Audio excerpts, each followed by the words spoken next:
These two graphs is very important, so please pay attention. For the left-hand side is the concentration against time for static equilibrium.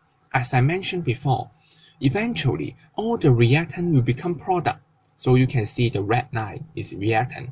The reactant's concentration keep going downward, but at the same time the product move upward. But for the right hand side, the dynamic equilibrium, the reactant's concentration will become stable at certain point and do not change anymore. Similarly, the product will increase at the first moment, but after a certain time, the concentration of product also becomes stable and do not change anymore. So you can conclude in dynamic equilibrium, both reactant and product's concentration will not equal to zero eventually. Next one, we try to study the graph between reaction rate against time. For the static equilibrium, there's only one line, is the forward reaction. As the reactant's concentration drops, the forward reaction rate also drops, and eventually the reaction rate becomes zero.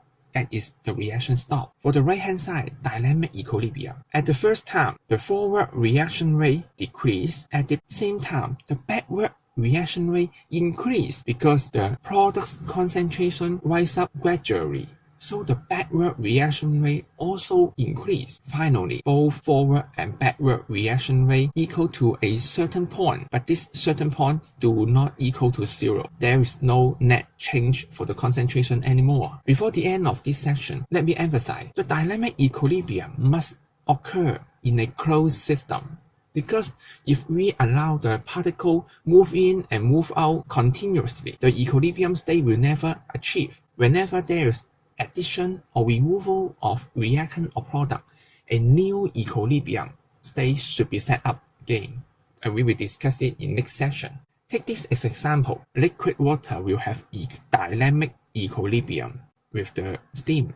So after you wash your clothes, if you put it in the wash machine, this is a closed system. That means the liquid water will have equilibrium with the steam. As we mentioned before, both reactant and product's concentration will not equal to zero. That means liquid water will exist forever. That means your clothes will never dry. But if you put your clothes under sunshine or open area, liquid water will turn to gaseous one continuously, and eventually all the liquid water will gone and the cloth is dry completely.